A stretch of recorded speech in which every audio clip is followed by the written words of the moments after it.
So I'll share something, a personal experience of mine that makes me glad that we've got federal laws to prohibit against this.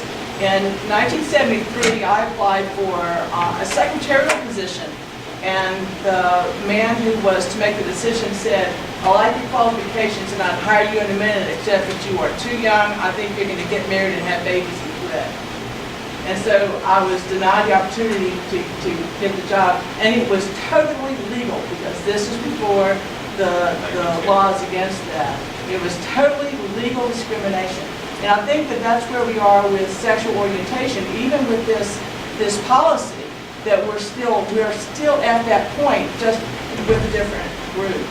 But I also want to say thank you to the Board of Regents for passing this, because this is a step in the right direction. That it's not broad enough yet, in my opinion, and I've got the academic freedom to say that because I'm a sociologist and we study this kind of thing.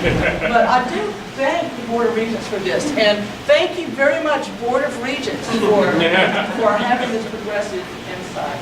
So, Sina, the reason why they did not include gender was overlooked?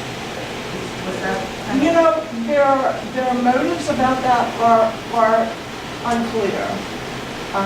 There was discussion of adding the T, and it just didn't. So what the motives are, unclear at this point. But I think that the students, especially the students, were very effective when they went down and they presented the legislature with this list of our peer universities that had this protection.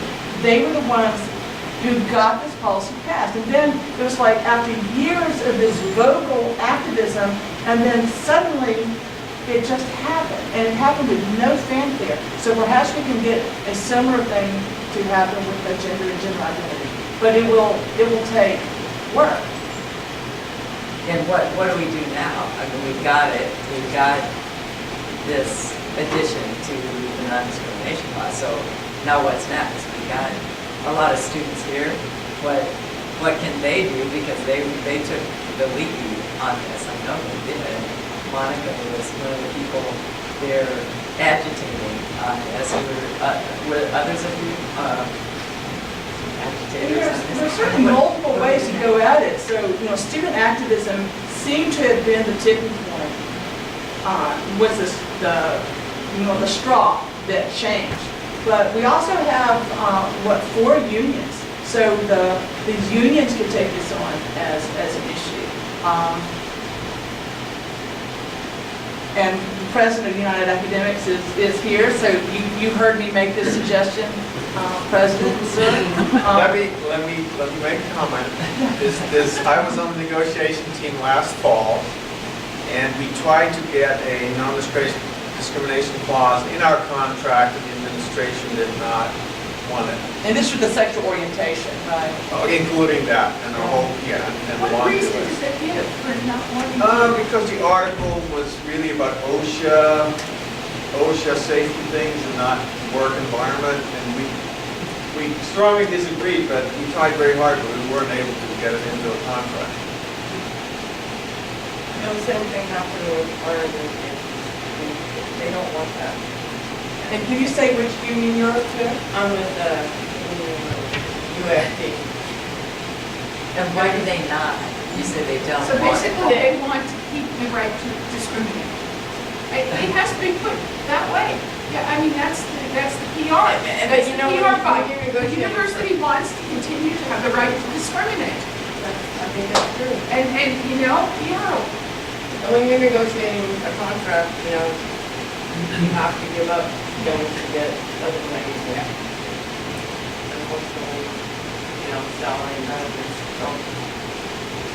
That's one of the interesting things we're studying about in our theories in women's and gender studies, because we're going through the ages and the women's suffrage movement and seeing what their ideas were to start with and how they had to focus in and let some of the other constituencies go in order to get that. And I wonder if that's something that we can think about as we're doing it.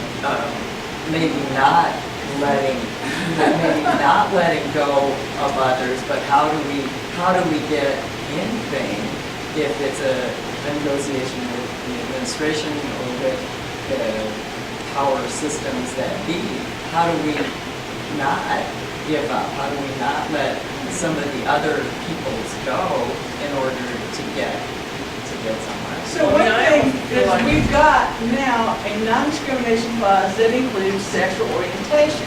So the next step is just, I think, the one thing that social movements always have to do is we have to say, that's great, thank you, this is wonderful. Now, what's the next step? And I think that getting the T, getting gender and gender expression, which is even broader than adding a T, would be our next step. And that we pat ourselves on the back, and we thank the Board of Regents, and then we turn to the future and press on. After we get to T, which eventually happens. And I know the history of the practice, but is marital status covered? Marital status is covered, and so used to be changes in marital status because there was discrimination against people as they became divorced or as they became married. What about polygamy? What about what? Polygamy. That's against federal law. But So- I'm just saying that two consenting, three consenting adults, it just seems like that's the natural, and I know the history, especially as a gender studies, I know the history, but I'm just thinking, you think into the future as we got T, okay, well, who's to say 40 years from now, 30 years from now, it's not the P? I do foresee a time when marital status will become less important. Right now, we organize as a nation, we organize our system of laws and our inheritance system and our healthcare and our communities and our religion. We organize all of that on the heterosexual, married, nuclear family. So I think that until it becomes, until marriage is less important in our culture, if that time ever comes, that we're not going to see any protection against that. And the other key is polyamory, that has a little less of a baggage of polygamy. I mean, many people here are probably more willing to support polyamorous rights than they would raised. And polyamory is, in most states, not illegal. So as long as you're not married, if you're married and you're polyamorous and you're breaking some adultery laws, so some states still have adultery laws. But it's all kinds of sexual acts now that occur between, in a private location between consenting adults of age are now legal. So this happened as I was driving from Iowa to North Carolina. The Supreme Court legalized sodomy, and I thought, hooray, okay. So this is like protects straight people as well as gay and lesbian people who were breaking the law every time they made love. So now it's legal. As long as you're not married with a marriage certificate and you're doing it with someone who's not your spouse.